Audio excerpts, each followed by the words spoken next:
Hey, She Slayers, and welcome to another episode of She Slays the Day podcast. I am your host, Dr. Lauryn Brunslick. So I'm going to keep today's intro shorter because you know how good I am doing that. But today's guest is Dr. Bryant Harris. And all right, he will appreciate this story. So you just have to listen and just be like, oh my, not go like, Lauryn, I can't believe you're saying that out loud. So, for the big personalities in the room, I think that some of us will agree that when you walk into a room and you are presented with another big energy, maybe one that's like bigger than yours, like your brain goes into this like caveman alpha fight or flight like thing where you're like, do I like this person? Is this like I in your like brain starts to figure out like I'm basically in high school still. Okay. This is what we're coming to the conclusion. So I meet Bryant at a Amy Spolstra Focus Academy seminar. And my experience with him up until that point was like just on social media comments, but like I knew that like lots of my friends like really liked him and he's like commenting and I'm like, okay, cool. Who's this guy? And immediately I'm like, oh, he is like, he is here to, what am I doing with this? And by the end of the weekend, we became best friends. So, but for anybody who doesn't know what I'm talking about, then like, you just kind of go through this like, are they sus? Are you bigger than me? Do I need to be worried about you? And then you're like, no, we are best friends. I actually can't really think of anybody. Mm, oh, that's not true. I was gonna say, like, I can't think of anybody that I've gone through the like pause, sus, am I like, or maybe sus isn't the word I'm looking for, but like you just like feeling them out, feeling them out. Am I feeling like this is authentic? Am I feeling like I can't let my guard down? And I was gonna tell you, I've never actually been on the other side that I haven't become best friends, but that would be lying. There's definitely people like that, but Bryant is not one of them. And by the end of the weekend, we were drinking and inviting him on the podcast. And lucky for you, we both showed up sober. So it's totally fine. Although it wouldn't be the first time that I have recorded a podcast. You guys haven't heard that yet. We haven't decided whether it's being released or not, but at the Multi Passionate Chiropreneur Live event, damn Elise Rigney brought a Yeti mic into the world at like 12:30, 1:30 in the morning. And her and I and Alessandra Colon sat and recorded a podcast for like 2 hours. 2 hours recording this. And we just haven't really decided whether or not that should see the light of day. Uh, so, so this one is great, and see how good a job I'm doing at keeping a short intro. We have a new review this week, and it is 5 stars on Apple Podcasts from Jen54868. And it says, wonderful podcast with a wonderful host, lots of great information. Thank you, Jen. I really appreciate that. Now, I think I've mentioned this before recently, but I learned some new things. And those of you who want to understand podcast algorithms and all of that, listen up. And those who just like me and want to help and support, listen up also. So, reviews are great. But if you haven't had time to do a review, or even if you have done a review, one of the things that would really, really, really help me out is if you clicked the subscribe button in Apple or the follow button in Spotify. Those are just that tells the algorithm that people like this and consistently want to come back to that podcast, which, as you can imagine, moves things up. So if you haven't, it would take 2 seconds. You could do it right now. If you do it, screenshot and send it my way, and I will. I don't know. I'm trying to figure out some way to like send you a sticker or something better than just reposting it. It's on my to-do list to figure out. So either way, if you could do that, that would be amazing. So let's talk about Bryant. Dr. Bryant Harris is a chiropractor dedicated to improving the lives of families and children. Certified by the ICPA, Dr. Harris has a deep understanding of the unique needs of families. He uses his knowledge and expertise to address a wide range of concerns from pregnancy and childbirth to childhood development and beyond. Dr. Harris's compassionate approach has earned him a reputation as a leading perinatal and pediatric chiropractor in the DC metropolitan area. And I'm going to give him shit like I do to every chiropractor who gives me their bio from their chiropractic website instead of coming up with something cooler and more creative for other chiropractors. So, all right. So, what do we know about Bryant? He is ICPA certified. He's hilarious and he has a big personality. He did not come to like hold anything back. There's some real good nuggets in here for marketing and just running a practice. But honestly, where we started to go like, yeah, we should absolutely have you on the podcast was from Steph Libbs, who at that event, the Amy Spolster event, said, like, you should have him on to talk about what it's like to not be a white female married pediatric chiropractor with kids. Bryant is quite the opposite of all of those things. And I'll let him share his story. But like, it's from kind of this reverse of like, how do you market yourself when you can't immediately relate and resonate with your audience? And he has clearly, through his practice, done an amazing job. So I will let him speak for that. Let's take a breath and pray. Dear God, thank you so much for the many different ways that you use us to show up for people and get a message across. I do believe that one of the best things that you can do for all of us is to show up in different voices, in different messaging, many reminders. God, we just need you to make it so obvious for us. Sometimes we are so dumb and so overstimulated. It has got to be so frustrating to be our father, and just watch us take forever to learn a lesson that our lives would just be better if we just shut up and listened. So thank you for your continued grace and patience with us and your unending love. In your name we pray. Amen. Okay, here is my conversation with Dr. Bryant Harris. Enjoy. So, are Okay, you an Enneagram 3? I am Enneagram Okay. 3 with a what is that, a tail 2 or like Yep, with the wing 2, 2. wing of 2. Yeah. Mhm. So I'm that proud of that you for that's me. knowing that you can only wing. Like, so one of the things as an Enneagram enthusiast is I'll get super excited when I ask someone their Enneagram and they know it. And I'm like, oh, sweet, somebody who actually knows it. But then they just fuck up the next part. They'll be like, yeah, I'm like a 7 wing 2. And I'm like, oh, you don't know anything. You can't wing 2. Your options are 9 and 8, lady. But okay, so you're a 3 wing 2. I thought I had Yeah, I'm a 3 wing 2. 0. So I didn't understand the 2 wing. I thought like I have no wing 2. I must be a wing 4. I only wing 4 when I'm drinking and stressed, like super stressed in a safe place and drinking. And then all of a sudden, like, woe is me. Nobody can understand the plight that I am under. Like, that's the 4, but most of the time I don't 4. 2s are like the people pleasers. Like, I need you to like me. Like, do you like me? So do you do that? So it's not like I need people to like me. It's like oh, see, I'm gonna put myself out there. Mhm. So It it's happened not that I already. need people. Yeah, like I don't need people to like me per se. What I want to make the decision whether or not I like them, but I always want people to like me. So like people can like me, and then I get to decide whether or not I want to move forward with them. And when Oh. people don't like me, I get confused because I'm like, everybody likes me. So I don't understand why you Oh, don't like me. okay. Can I just say, I know exactly why this is, and I relate so much to this. So it's because the Enneagram or the 3 is called the chameleon.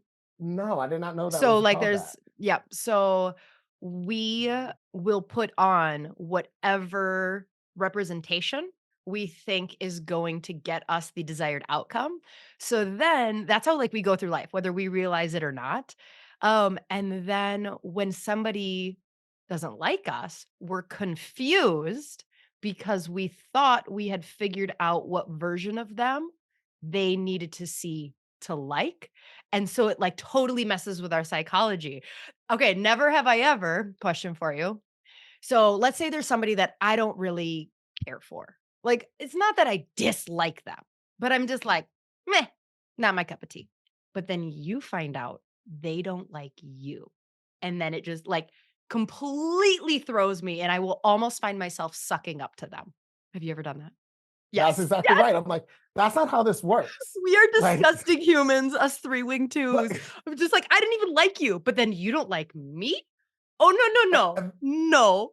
You have no and reason not then to my like me." goal is to get them to like me so I can be like, just kidding. I actually don't like you. Oh, Bryant, why are we like this? I don't know, but that's the same thing with like patients. That's the same way. Like when people meet me at seminars or anything else like that, I'm loud, I'm obnoxious just because everybody's energy is so low. So Mhm. I tell people I'm also like, I am a extroverted introvert. I will be extroverted when it's necessary, but like, listen, if I don't have to be, I'll sit in my corner and just be by myself. Right. But in most scenarios, no one wants to put themselves out there. And then the energy's so low. And I'm like, this is boring. So I was like, all right, we need to Boring. turn this energy up. How do you handle when patients quit care? Because how long have you been in practice? 16 years. 16 years. Yep. So, one of the ways that this shows up for me hard, real hard, and I have not figured out is when patients quit care. Like, I just I can't. It is so personal. It is. Have you overcome that yet? It takes me a long time to like handle like this has nothing to do with me, more to them. But it's like people don't like outwardly quit care. It's like that ghosting situation. Like Mm, they don't want to hurt my feelings because they're like, oh, this guy is really, really nice. mhm. And then I'm just gonna stop responding to his contacts. Like, oh, Yes. we're not gonna pick up his phone calls, we're not gonna respond to his texts, we're not gonna see him in the we're not gonna respond to his emails. And like my area is so small, it gets very awkward. Like if How I see big is them in your the area? grocery store, I know. it's it's not that big. I don't know the demographics like of like the population. It is the capital of Maryland, but it's like legitimately like four streets. It's like so small, Yeah. right? So, It's yeah, so hence then why you it's see really good for a someone small. Yeah, so then you see someone in the grocery store and they're like bob and weave and you're like, "No, it's okay. We're friends." But then I feel like reactivation is super hard. It is, and then people like to lie to you to your face. They're like, "Oh, I've been meaning to contact you to come in." I was Yeah. like, "No, you didn't. No, you didn't. It's fine." Like I literally saw someone in the grocery store parking lot, and I saw them, and I ain't seen them in about 2 years, right?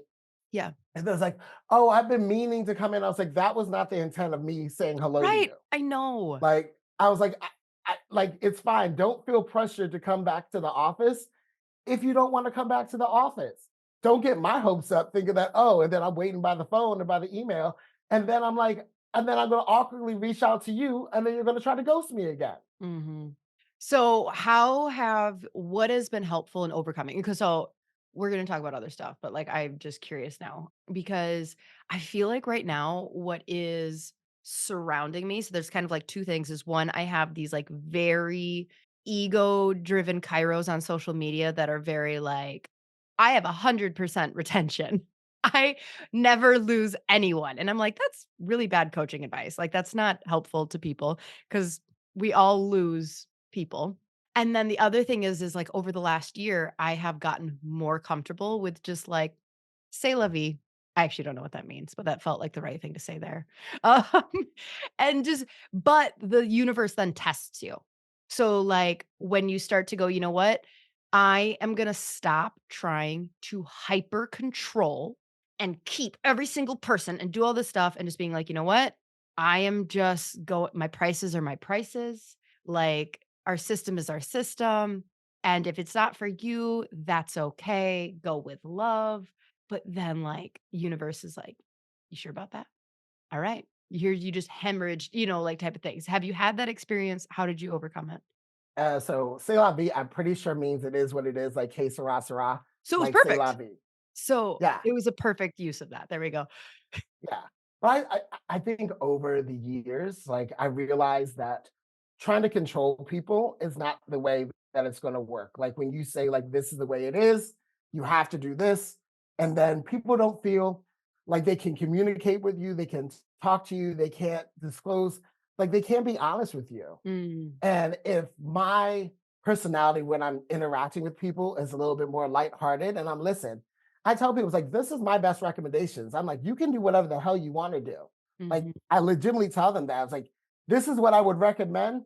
But I know given your schedule and everything else you have going in life, you may not be able to make that. But Mhm. I just want you to understand that you said you wanted these goals and outcomes, and if we don't get there in the time frame that you feel that we should, that's because you may have not been able to do what we asked you to do. Right.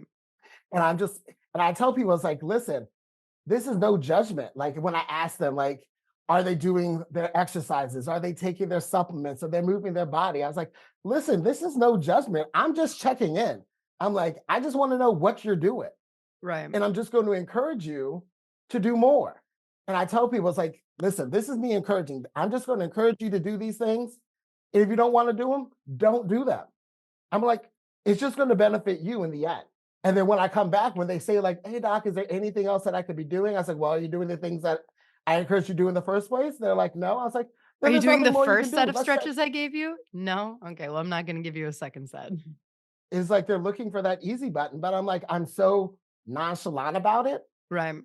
And then the same thing, if people want to leave, I'm like, okay, that's on you. I'm like, my door is always open. You can always come back. Like, and I know eventually they will because they saw Do a you know benefit. that? Do you know that though? Because, like, you did just say, like, something that, like, reactivation, I feel like I feel like these chiros, I don't know if you have a lot of them around you, but I have a lot around me that are just very, like, insurance based. Call me when it hurts, and then they don't really do a care plan, and it's just like, yeah, you have an appointment, great, we're gonna submit to insurance, like, just very, we'll just call it typical chiropractic. They might see someone 4 times a year for wellness. They may go 3 years, and then it's like, yep, we'll see you 2 or 3 times for your low back pain, and then call me if you need me. 'Kay. So I want to call it Cairo in a box, but that's not really. So I feel like their air quotes reactivation is better than mine because I feel like we do such a good job of getting patients to understand the big picture. It's like we're like exercise, right? Like when somebody is like, "Okay, I am going to get healthy. I'm gonna have to go to the gym this many times." I get it, and they actually do it, right? And it was this, like, super hard part of their life where they look back and they're like, "Yeah, I was at the gym, I wasn't eating that certain food, and I lost the weight, but then I fell off the bandwagon, and now I've gained it back." It's that, like, huge rock of, like, oh, I know I don't feel as good as I used to, but if I call them, I'm probably gonna have to do 3 times a week for a couple months, and even if, like, we're not gonna make them do that, it's still that, like, do I really want to do all that again? And then, like, once a week, to every other week is the goal, and I really just wanna get this, like, I just slept wrong, and I just want a couple adjustments. So, like, I feel like our reactivation suffers because when people fall off the bandwagon, they know that we just believe in, like, getting truly healthy and the amount of work it takes. Like, we're not gonna be like, we might be like, "Sure, do 2 or 3 adjustments," but, like, they know that's not what we're there for. That makes sense? Yeah, it does make sense. And I mean, I may be atypical for, quote unquote, a principal chiropractor and a subluxation based chiropractor. But like, I'm also like this. I was like, I'll meet people where they are in that Mhm. moment. Like, and I tell them, I was like, again, that's not how I would do it. But my whole premise is like, my goal is not to push my values onto somebody else. Right. And that's what I tell people. It's no different like when you're working with a pregnant person and they come and say, like, I have a scheduled C-section.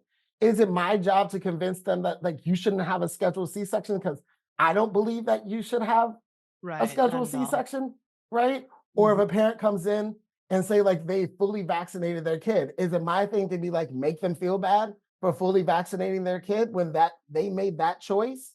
God, I hope not. So if I want to have like we want to say we have medical freedoms and we have all these medical choices to do what we want to do, but then we come on the flip side and try to tell them it's like, well, you need to be doing this, this, and this. Where's the freedom of that? Mhm. If we're telling every other patient like you can say no to your medical doctor for all these other things, and then when you Uh-oh, come to your yep. chiropractic office, like if you don't come 3 times a week, you're going to get kicked out of my practice.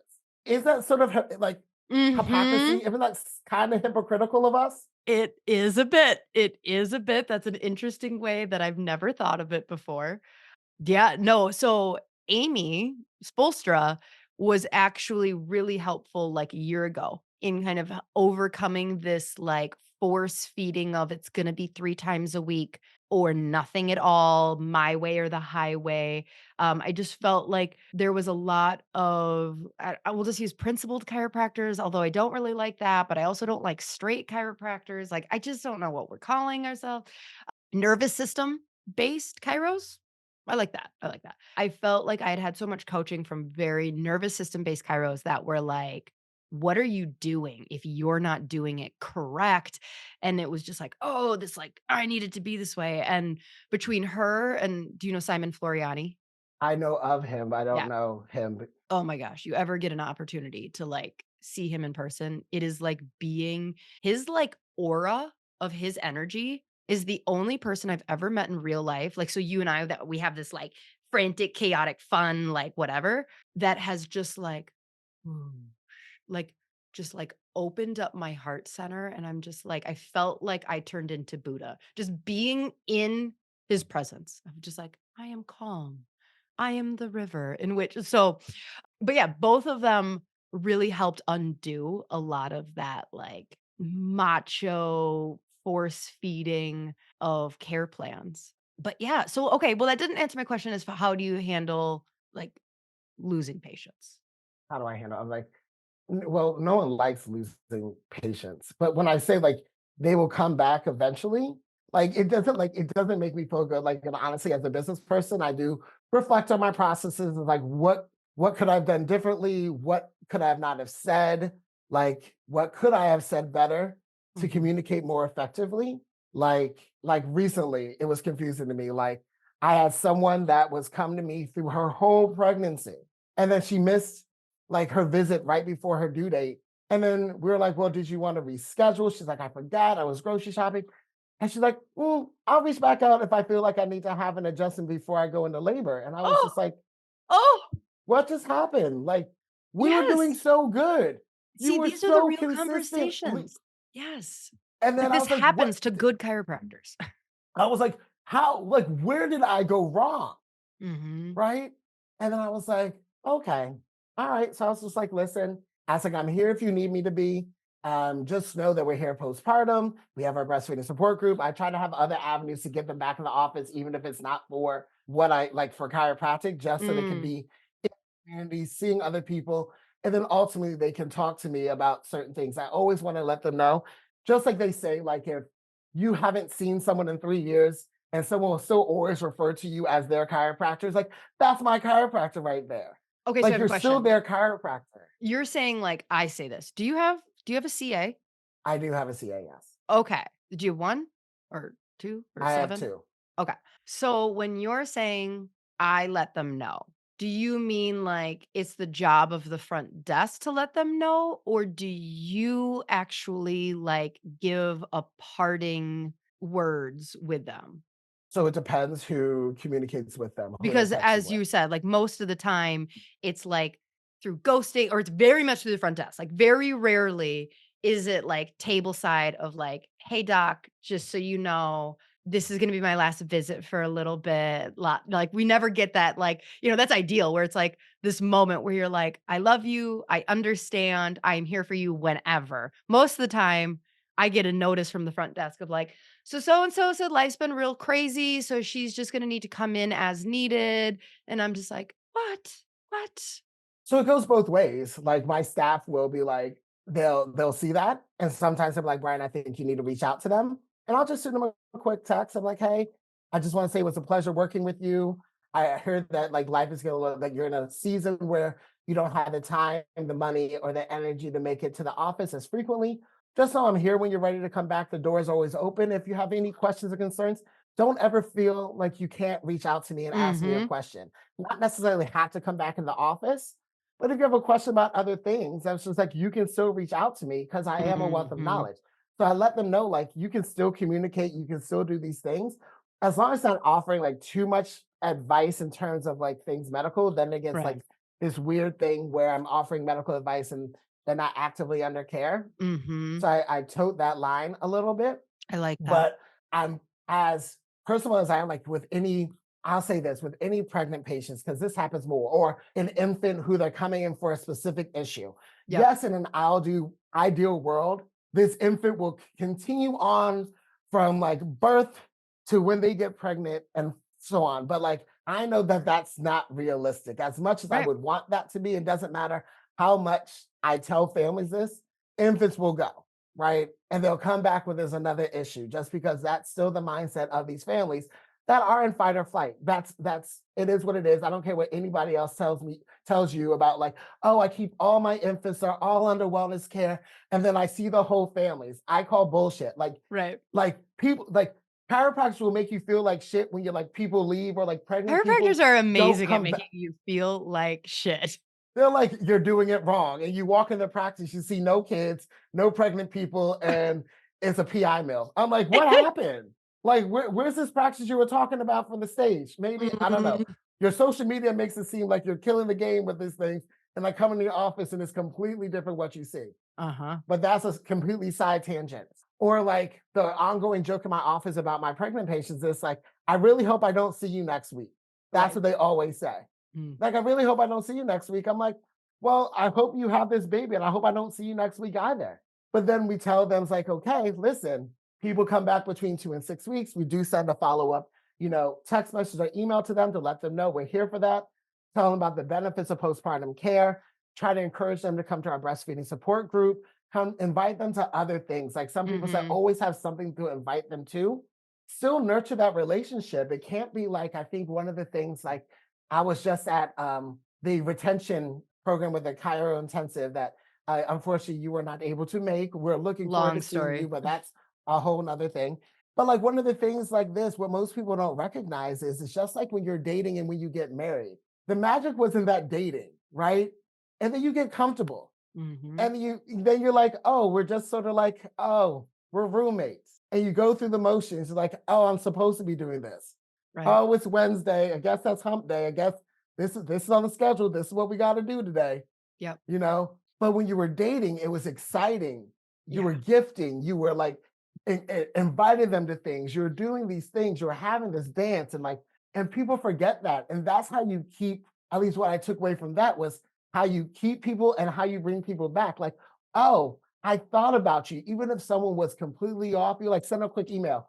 I was reading something and it made me think about you. And I was like, I just want to give you this tip that I think would be beneficial for you. Or you see, if you happen to stalk them on social media and see something's going on, it's like, oh, I was thinking about you. I saw that you were going through this thing. Let me just send you this quick tip of something that I was reviewing and it made me think about your situation. Right. So, okay. So, two things. One, I think I learned a really valuable gold nugget from you that I'm going to start doing. And like, you can have your front desk automate this too. Of like, I think that I have no closure with the patients. And I think that's really important. And so I do think that from now on, for most patients, I am going to have like, I'll type up kind of like a goodbye type of text, just like you said. Like, I think you did an amazing job verbatim and having the front desk sending that to the patient, like from Dr. Lauryn or from my associate, whoever was kind of like the main doc. But like, I do think that that is helpful because they then know, like, okay, when I see you in the grocery store, like, we're good. I live in a town of 9,000 people and I've been doing this for 14 years. Like, when I am walking through like a soccer practice, where there's like 17 fields and all these children and all of these parents, it is like a graveyard of my past, right? Like, it's the thing. There's lots of people who are current patients. There's a ton of people who are just like, you should become patients that I haven't seen yet, which is a great reminder of like, wow, there are a lot of families that live in this town. We have not expired all of them. And then there's also like, you used to come, you used to come, you used to come. And like, I'm so sick of them just being like, "Ooh, ooh." And so, all right. And it doesn't happen with all of them, but like, I am going to start including that as like a goodbye from Dr. Lauren. I love you. You're always welcome. But so something with the like that you were talking about with, so you don't reach out, like you invite them back 2 to 6 weeks later after birth. Mhm. So Yeah. with all of our pregnant patients, have started talking about birth not being the end date where they would consider losing or quitting care. Is I meet no matter where they're at in their pregnancy, I talk about how like, yep, goal one is a great birth, but then goal two is there's this like Humpty Dumpty scenario for the first 8 weeks postpartum. So like I really include and just talk about their care going through to 6 to 8 weeks postpartum. And then at that point, kind of being like, and then we can kind of see like how you're doing. But like my goal isn't just to get you through birth, it's to get you through birth and then put you back together again. Once I started doing that, like we have incredible conversion for the pregnant patient. Like absolutely incredible. Now, do they stick around forever? Like, no, like, a lot of times they get to that 6 to 12 weeks postpartum and life gets busy and stuff like that, but I would say, 9.5 out of 10 pregnant patients are coming back for care after because we've just include because they wanna get put back together again, like, they want that goal, and, like, everything has been about the birth being the finish line, and it's like, "No, no, no, no, the birth is really freaking important, but, like, making sure that you're emotionally and physically supported afterwards and, like, getting back, and that's been a game changer for getting women So under care. So don't get me wrong, I do encourage them to come back in before that, but, like, I am a firm believer, and maybe this is a detriment because this is the whole thing, like, I tell people all the time, I'm a man, I mansplain a lot of things, I may never experience what, women go through. I'm not married. I don't have any kids. So therefore, like, yes, I understand men can go through postpartum anxiety, can go through postpartum depression, can have all these similar things emotionally. But I'm also really big about like having the parents bond with their kids for the first 2 weeks. They're still Mhm. trying to get a handle of things, especially if it's their first kid. Yep. And if you're looking at like for traditional like in Asian cultures, they're like, okay, they spend a lot of time in bed, not moving and being Right. catered to. So I know a lot of chiropractors who may do home visits, which makes it a lot more convenient for them to continue on with care because some parents are scared to leave the house, especially if they're first. So I'm Mhm. just like, I want you to continue bonding. If they had a C-section, it's very difficult for them to get up and move around. Right.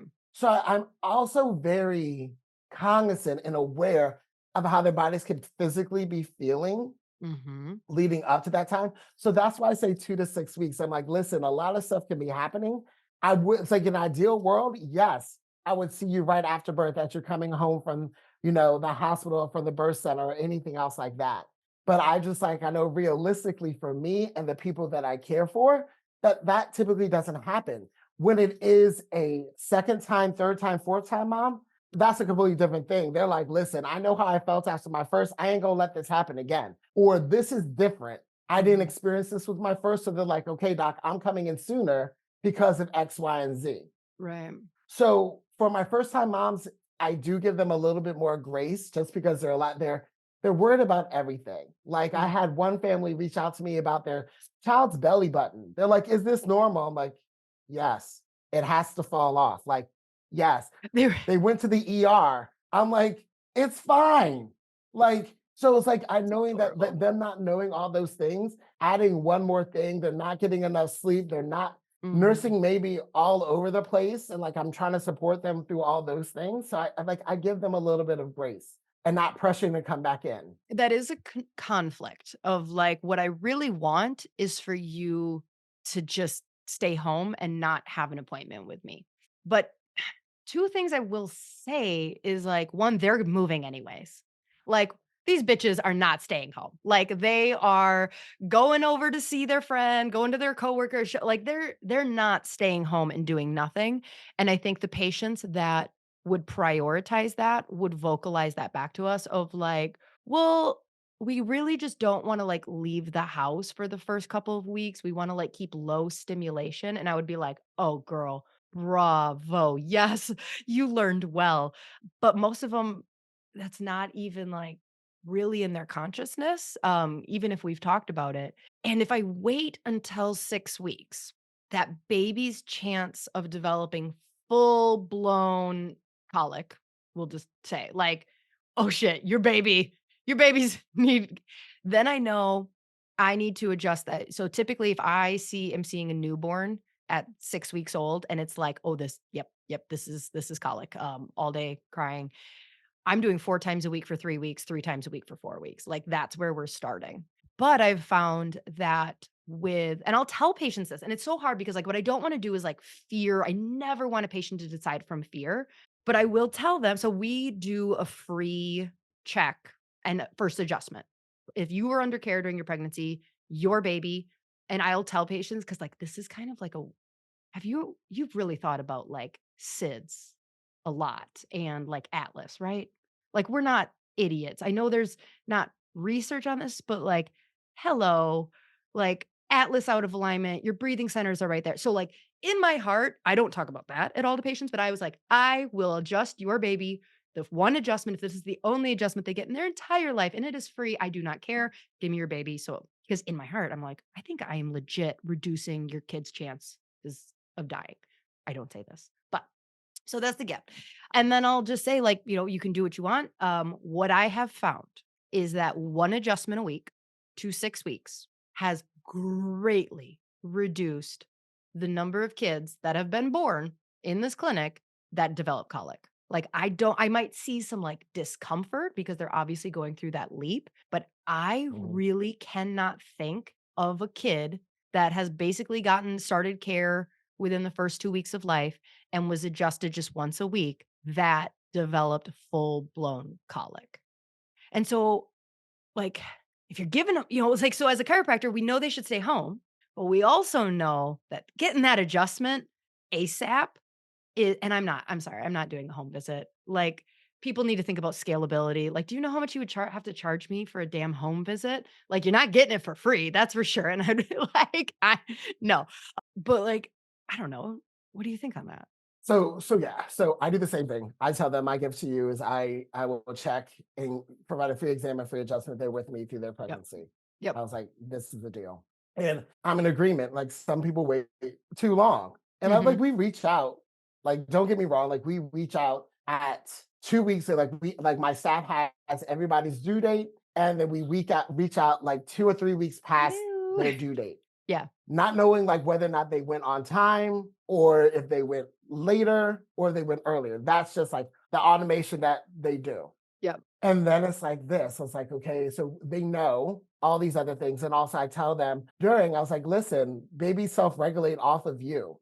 So if you are in this heightened sympathetics and your heart rate is increased, your respirations are increased, that's just going to increase the temperament of that baby having a higher heart rate, higher rates of respiration, and being more stressed and not wanting to eat, not wanting to poop, not wanting to sleep because they're just feeding off of you. And this is this very sad feedback loop.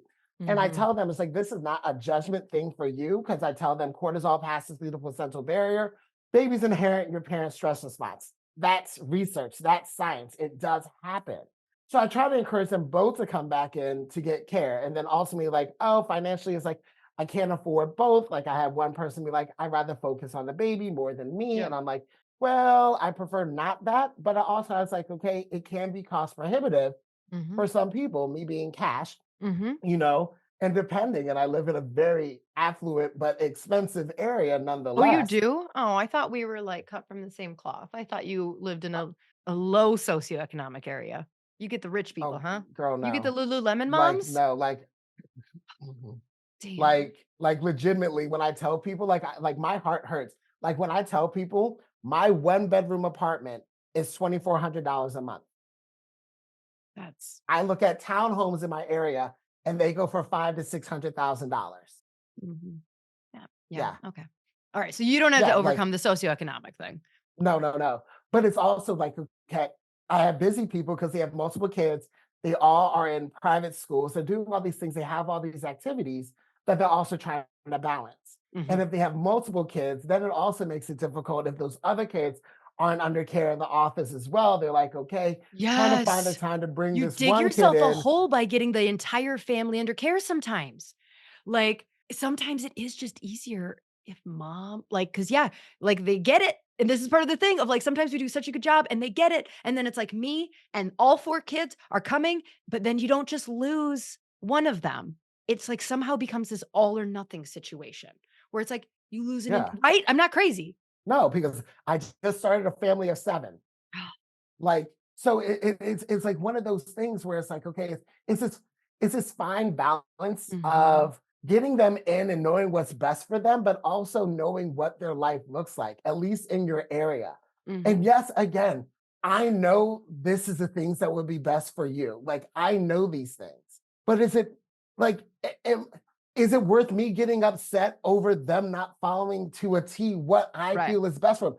That's what makes it hard for me. And then when people look at me sideways in the profession, they're like, "Oh, you don't do this." I'm like, absolutely not. Like, I just can't, in good conscience, Mhm. seeing this mom like melt down in front of me, and then me telling them, it's like, okay, you need to come in 17 times, Right.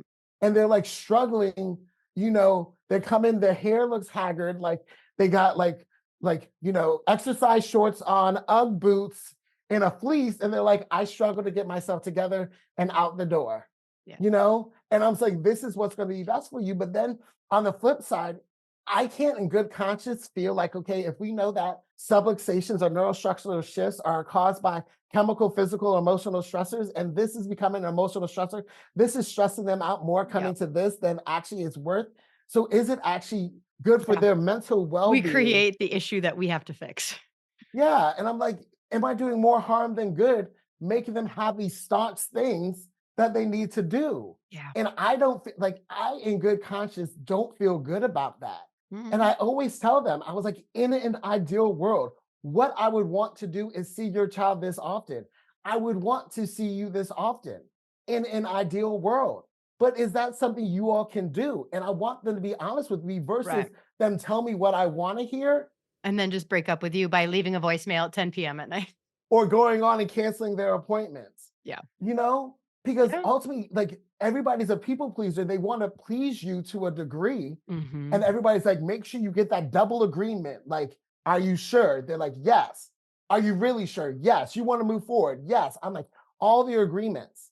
And then all of a sudden something happens. It happens all the time with like with people starting care. Like, oh, like, I don't know why people will pay for their exam with me and then not show up for their next visit after that. That Like, why happens? did you pay me this money Right, right.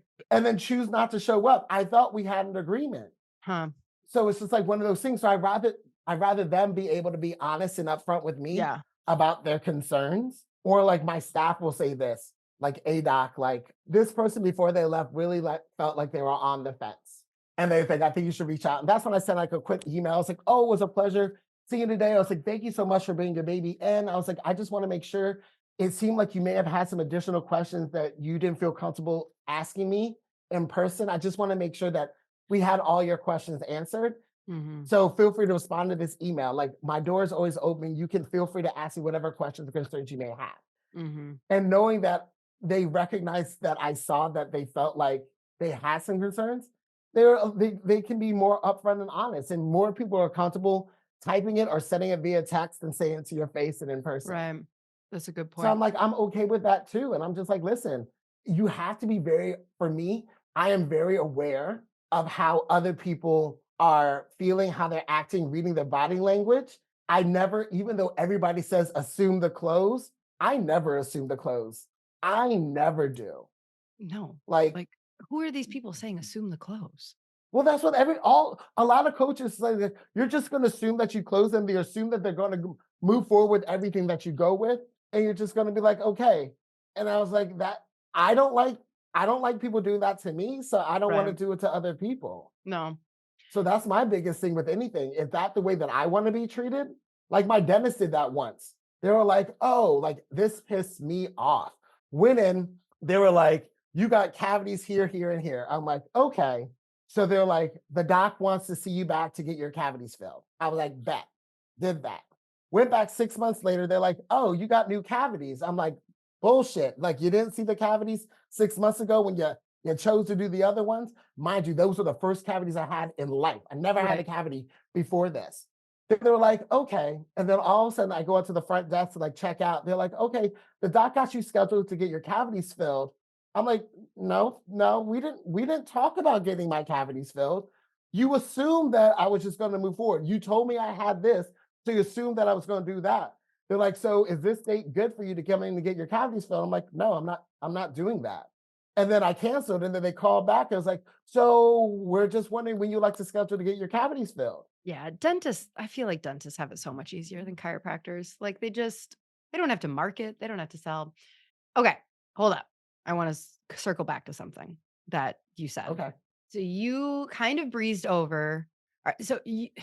If people aren't watching on YouTube and don't know you, we're 45 minutes into the conversation, and now feels like a good time to point out that you are not a white female uh, who's married and who's had two home births. You know, like if we were just gonna paint the like picture of prenatal pediatric chiropractic, like who's our chick? She's like a white woman who's given home birth. And you're not that. You're not that. And like you're single too. So like you kind of breezed through this, but like I want to go here because ha- does that show up for you outside of your head? So, like, I'm assuming that there was some work you had to do slash continue to need to do to not feel like an imposter. Like a lot of that language of like, well, I've never given birth, but yet you need to be confident and certain in telling what that. And then also, like, does it actually show up in real practice, or is it really just the number one thing you have to overcome is your head?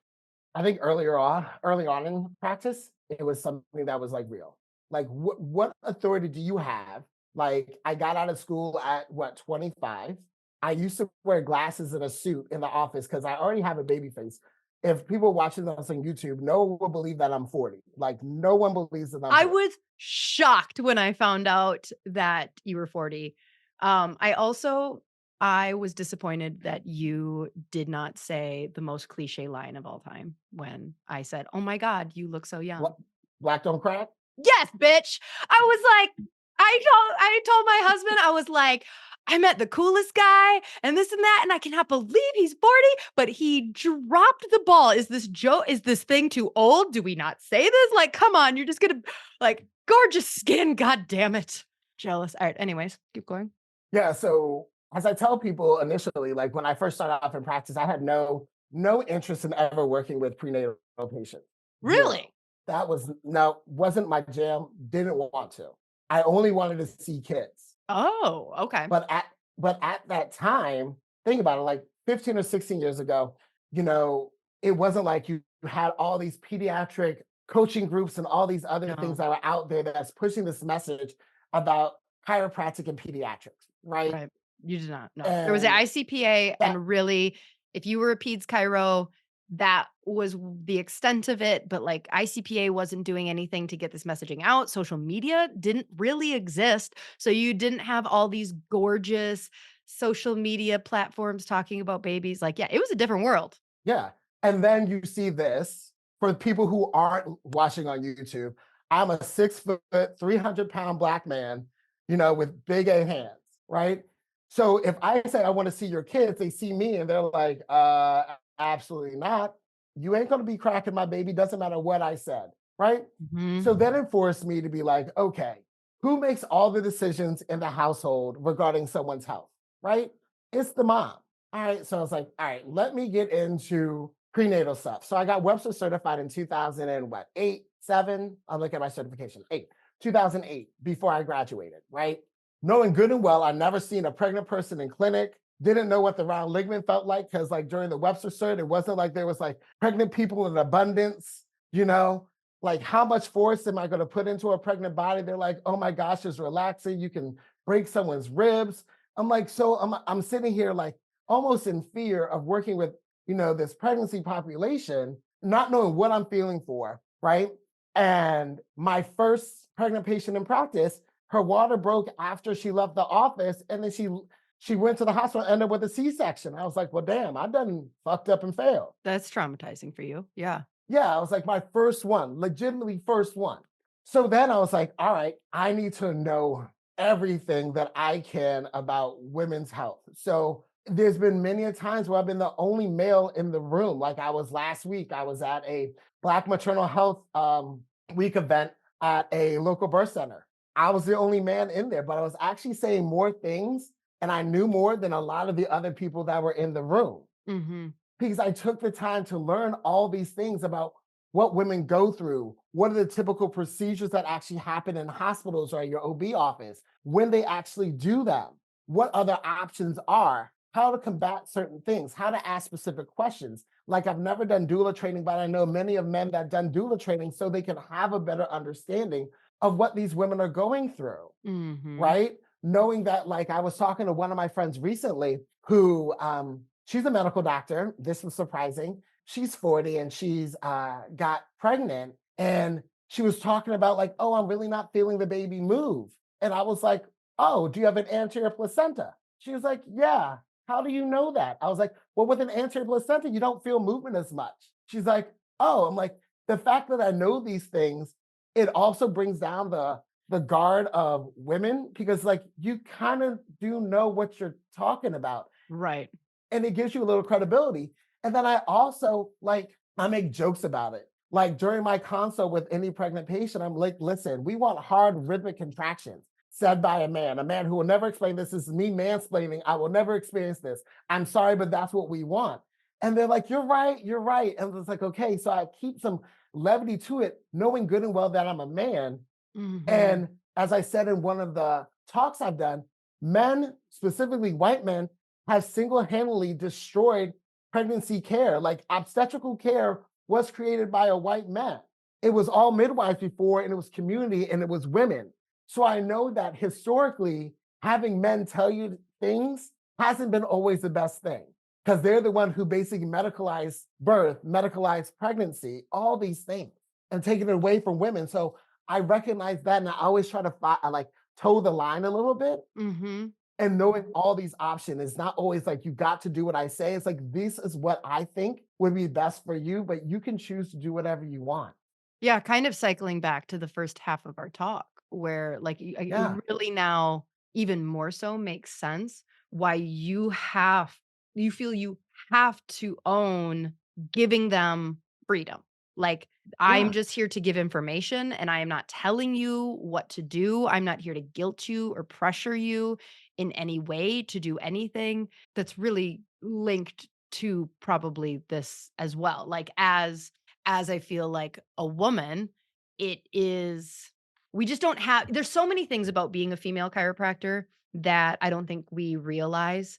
Just even the so like you have a certain language that you say to disarm or call out the elephant in the room that is you're never going to give birth. Like, but let's move past it here, like you kind of have these things. And then also, like, I've talked to male chiropractors who have verbiage that they need to say before they do a first side posture or, like, or adjust a rib or adjust a pubic bone or, like all of these things. And like us female chiropractors over here are just like, oh, well, I just tell them I'm going to adjust the anterior rib and go in there with my activate, like, right? And it's just like, oh, yeah, you have these things as a male I chiropractor always treating women that you have to talk about. and like if and some people put fear in me for the first 13 years. I had no staff. It was just me. I ran everything. And people were like, Brian, aren't you nervous about like working with women? Because if anything did happen, it'd be your word against theirs, right? If you People touch said them that to you? inappropriately. Yeah, like other chiropractors, other people Oh, that's like, oh, you need oh, to have a people staff were worried there. that you didn't have staff there. I thought they were talking about from the perspective of the CA, and I'm like, a lot of No, no, docs no. don't sleep with their CAs. No, no, no. Got That's not it. what I meant. Yeah, I No, get but it like, now. okay, I could be accused of inappropriately touching them, Yep. whether if doing Logan Basic, and being very close to the coccyx and, basically the booty hole, or Mhm. doing, a pubic bone adjustment. I always ask, is it okay if I touch that? Mhm. Is it okay if I adjust that? And guess what? If they tell me no, what do you think I do? You don't I touch don't it. touch it. You don't wanna touch it. They told me no. Mhm. Even during the first exam, I asked them, even we're going through ranges of motion, I'm like, or posture, I'm like, is it okay if I touch your hips? They're like, yeah. when they're doing extension, I want to support them. It's like, is it okay if I touch your lower back? They're like, yes. Like, I know that this is like, okay, like for some people feel like this is an extreme, but it's like in a world of informed consent, and then also the world of having sexual assault, Mhm. right? I ask when I do cervical adjustments, it can be really disarming to have a man's hand around a woman's neck if they've been choked or they've had some other sexual Mhm. trauma. Like all these things actually matter. And people and so many patients are so appreciative of me asking and knowing Right. versus just assuming I can do this. When you talk to other male colleagues in this field, like, is this just, like, something you all know and have, like, learned, or do you feel like this is something that a lot of men who work with women, primarily as patients, just completely breeze over? To be honest, I don't think I've ever really had conversations with other male chiropractors who work in this space Well, about this that's sad specifically. because I'm thinking about, like, listen, I've been to a lot of continuing ed because I had to, where they're talking about what's the continuing ed phrasing? Professional conduct? Is that Mhm. um, I've had conversations with a lot of male pediatric and prenatal chiropractors, and like nobody's talked about this. Like nobody has talked about the importance of informed consent and how different it is. Like being a male touching a female. And like I think it's unfortunate that like I just was hoping as you were talking, like, okay, they must like the male prenatal chiropractors must, like, have, like, their own side groups where they're, like, talking about communication because it wasn't taught in school. Like, I was in the room, we all heard the same stuff. So, like, my hope was, like, you guys are having these private breakouts as men of, like, "Hey." But in when 2008, we know 2008 is a different world in 2024 of just, like, what informed consent looks like and all that. So, like, I'm a little disheartened that, like, I was hoping you guys have these conversations, but you're saying you've never talked to a male chiropractor about this. Or like, I won't say I never talked to one about it, but I don't. It's not something that's continual dialogue, and it may have happened when I was younger in practice. But I'm just very much aware of that. Mhm. One, also because I'm a bigger person, and then also two, Yes. and I say this as not to be. This could be taken a wrong way. In society, Black men are either fetished or feared. That's what it is. So sometimes women may make inappropriate comments to me when Mhm. I'm doing certain things, or they're very much scared. They're like, I'm very nervous. Like, what are you going to be doing? So it does require me to actually walk through things a lot more. Or people say, can you let me know when this is about to happen? Like, can you let me know where we're going to get to that part? All right, let me get my hands, like, let me get my mind around what's about to happen. Right. And it's like one of those things that I'm just fully aware of. And but that's just how I navigate life, just being hyper vigilant about how other people are going to be responding to me, what I say and what I do, and making sure that anything that I do can't get misconstrued for something that it's not. Specifically in a day and age when people, sadly, in the news, male chiropractors are getting accused of sexual misconduct in their office. Mhm. Yep. But, like, some of the stuff I've heard is, like, actual sexual misconduct. Yeah, like it is, but like, Yeah. you know, but under Yeah. the guise of saying like, "Oh, I need to do this." Like when people say, "Oh, you're doing a pelvic exam. Why are you doing a pelvic exam?" Right. But like I under the guise like they don't ask permission, they just assume that they can do this because they're in this authority position, right. right? Did you learn some of these lessons before you became a practicing chiropractor about, like, how you were going to be perceived uh, differently than we'll just continue taking the opposite, than a 5'2" white woman? Like, or was it, like, in I practice that you started to go like, "Okay, these are things that I need to, like, level up my communication on," and I think growing up, and this is gonna be a racially charged thing here. Like growing up as a black male or anything else like that, you just know how you navigate spaces, right? The way your communication needs to be on point. Like people don't take you seriously. Like I did during my first ICPA talk at the gathering 3 years ago. I used this example when I first came out of chiropractic school and I started to go to chamber events and everything else like that, I introduced myself as Dr. Harris, and then someone was like, "Oh, is your first name Doctor?" And I was like, "Mm, no." And so that I mean, let's call that's 100% because you're black. Not like if you were a Yeah. white man introducing yourself as Dr. Harris, no questions, that is what yeah.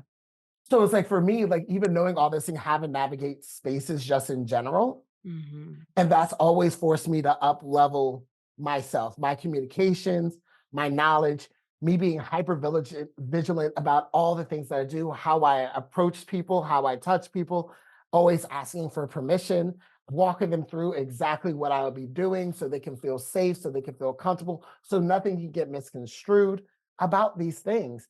Just because of the fact, like I've always found it harder or been told that it is going to be harder, you have to like raising like it's always this cliche thing that say you have to work twice as hard for half as much, right?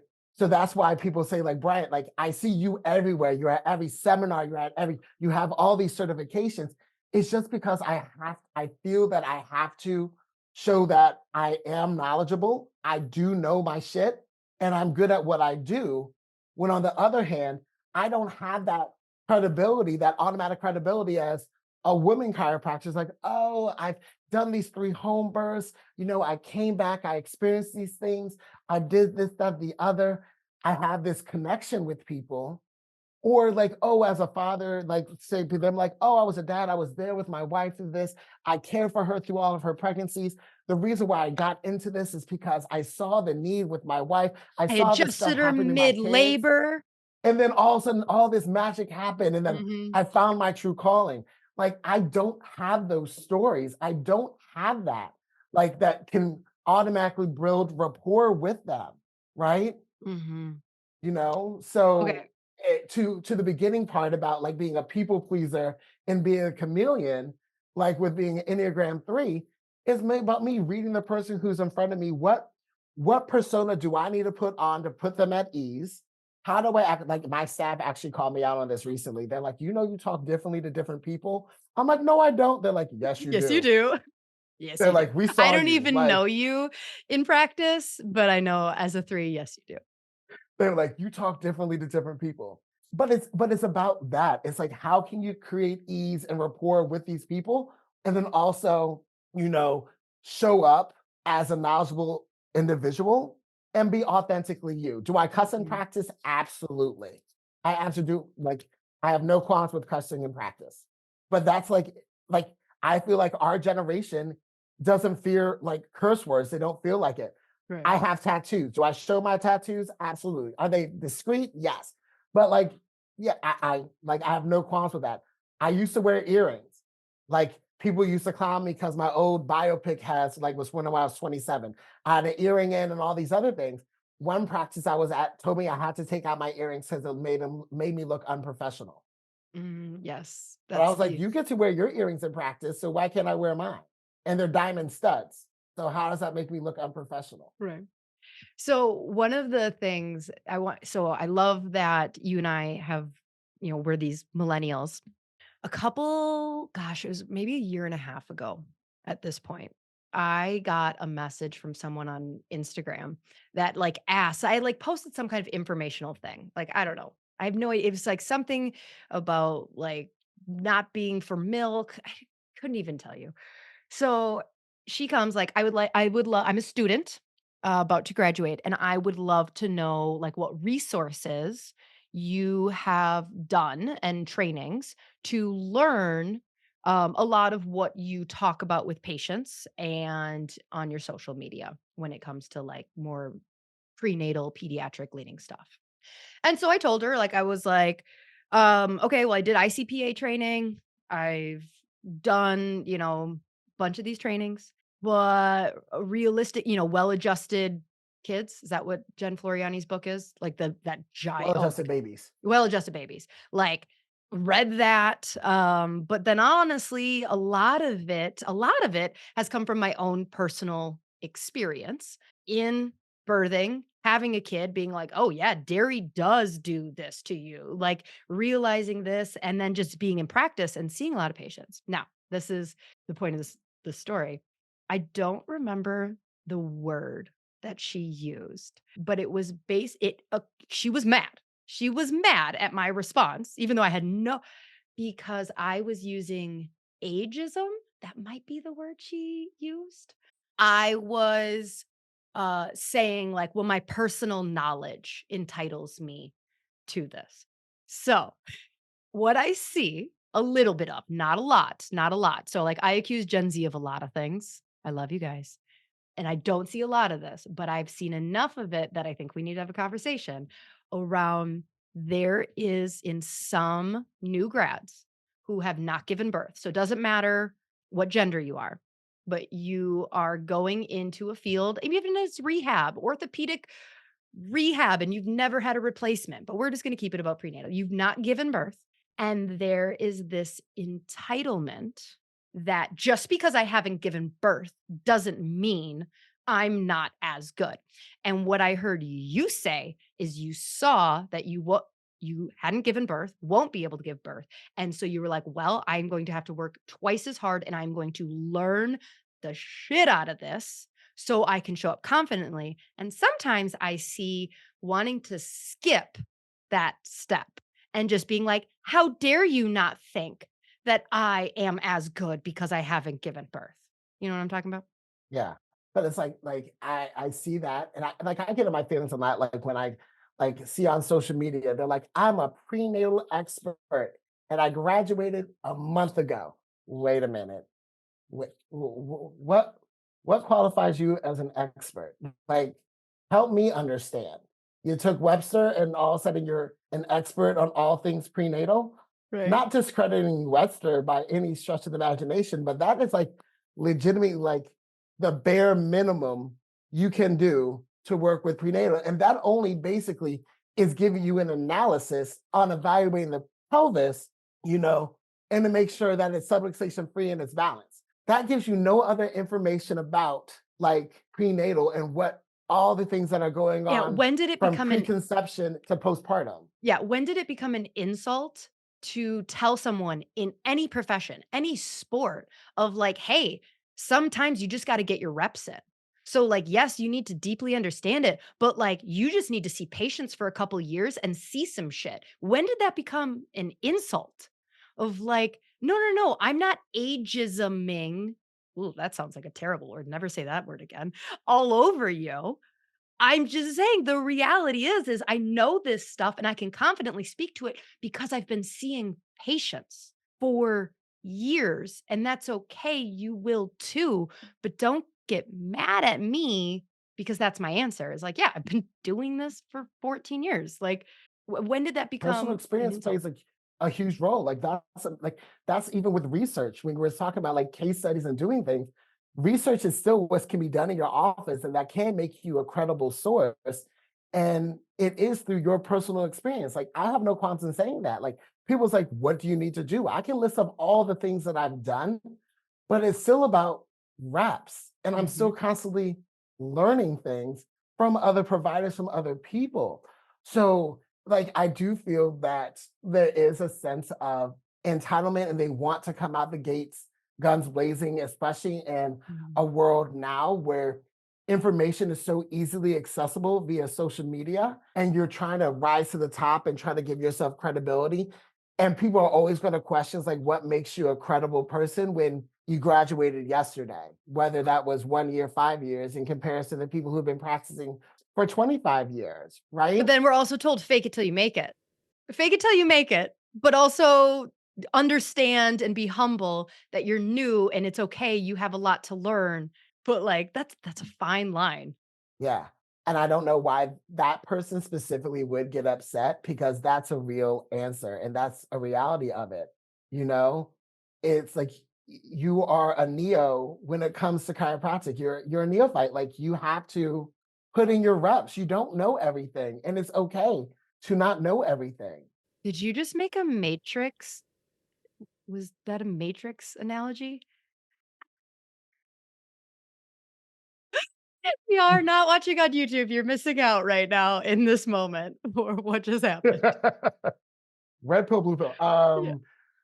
No, but it can be a Matrix reference, but it also is like Okay, when you're brand new to something, you're considered a neophyte. Oh, So wait, no, I need to understand this more. So, like, is that term was that pre-neo? yeah, like a neophyte is pre-neo. Oh, I don't know if that's why it was named neo. Yeah, alright. because like prophytes are people who have been doing it a long time, and a neophyte is someone who's a newbie. Oh, I've never heard this term before in my life. Well, I learned something new. It's very common. Like the reason why I knew it, it's like so I, like in Black Greek culture, like for like sororities and fraternities, anybody who first joins a fraternity or sorority, they're considered a neophyte, Okay. and you're a neophyte until you can bring someone into the sorority or fraternity, and then you're a prophyte because you have people below you. Sounds like a multi-level marketing So, scheme. Were you in a but just like, were you in fraternity? a sorority in college? Were you in a No. sorority in college? Okay. So I was not, and it's actually Oh, one of my biggest regrets in life because I think I would have excelled. I think I would have been a fantastic sorority girl, and I don't feel like you find many people who are like, "Oh, what? Where was my cult?" But have you ever heard me say that, like, I would join a cult 30 seconds? Most cults, most of them. I would. Like, I think they have great marketing. I think they're really good at creating this, like, group of FOMO that I'm just like, so no, I didn't join a sorority, but it is one of my current biggest regrets in life. so it's essentially like that, like having a big sister and a little sister. So it's like, oh, you can't become a big sister until you get a little sister. So the Mhm. little sister would be a neophyte, and the big sister would be a prophyte. Mhm. So that's essentially the same thing in this Got it. chiropractic realm. Like you need to Way put to in bring your it back. Good time. job.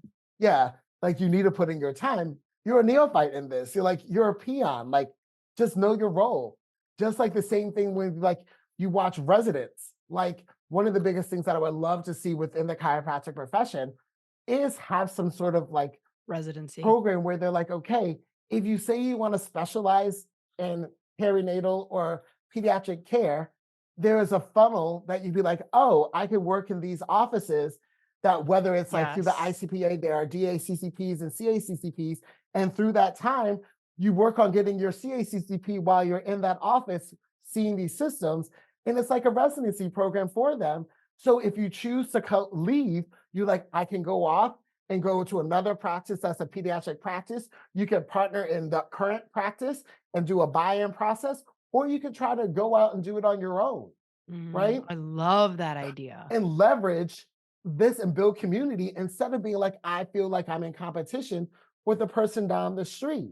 Like, that's one of my business, like, that's one of the things that makes me upset the most about our profession, that we're feeling this nonsense. And you talk about it a lot. Like, you ain't got to go out on your own. Like, what is this nonsense of like, I got to be broke, like, but I got to do it my way?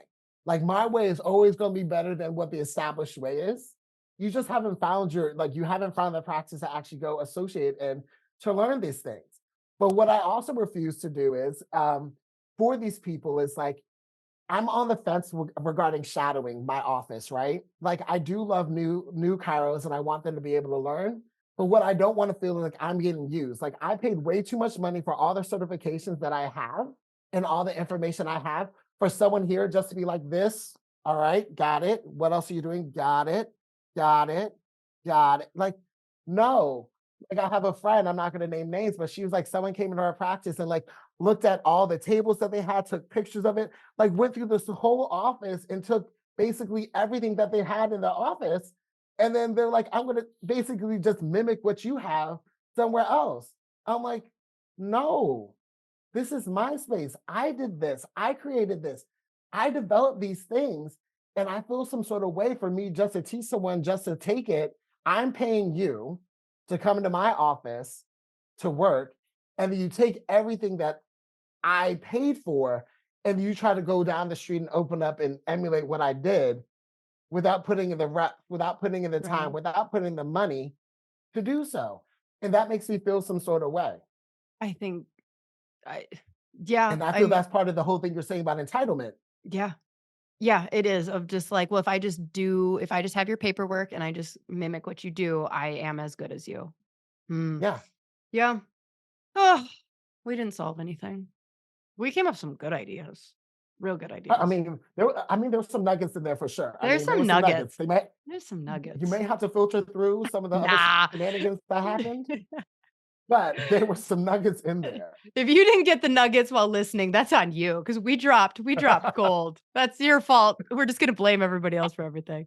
I don't Brian, drop gold, I drop platinum. I drop platinum, I don't drop gold. Let it be known. you need to put that on a t-shirt and wear it everywhere. Um, all right. So people cannot come shadow you. So don't ask to come shadow him. No, But people can shadow me.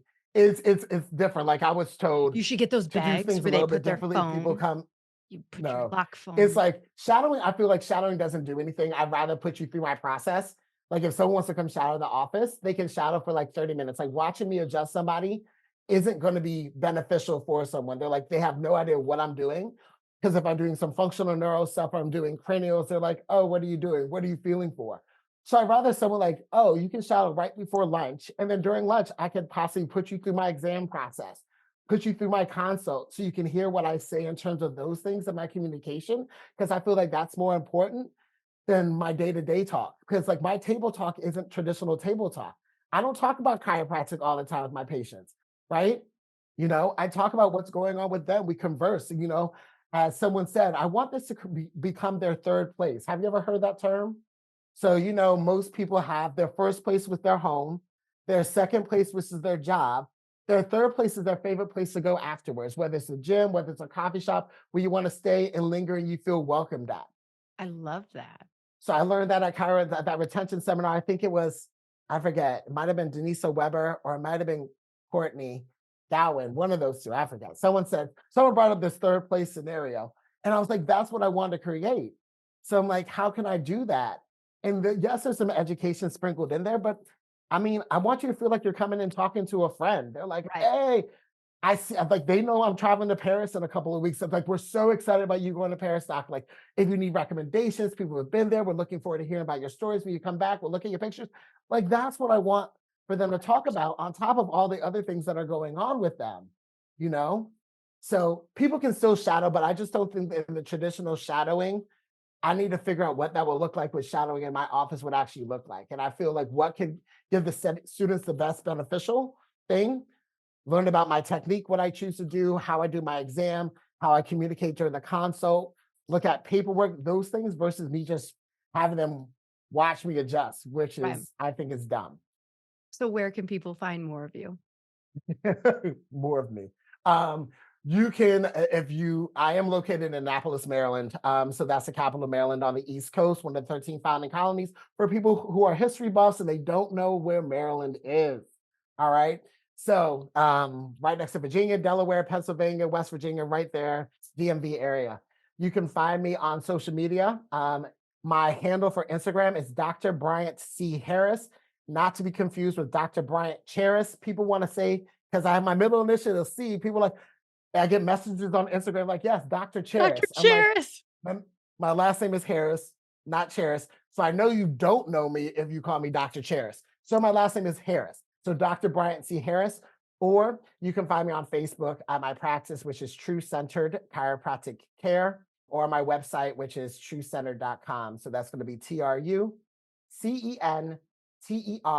TRUCENTERED.com. You rock. Was it fun? Did Thank you have you. fun on the podcast? I did. It was just, you said it was just talking to a friend. Yeah, that's exactly. Yeah. See? Brian, thank Yeah. you so much. I think you did great. I think we did great. Oh, I well, thank think you. per usual, we solved a bunch of stuff. So, all right, she Thank you. slayers. Go follow Bryant Cheris, right? C Harris. Ask him all the questions. Don't ask to shadow. And until next week, bye. Bye, y'all.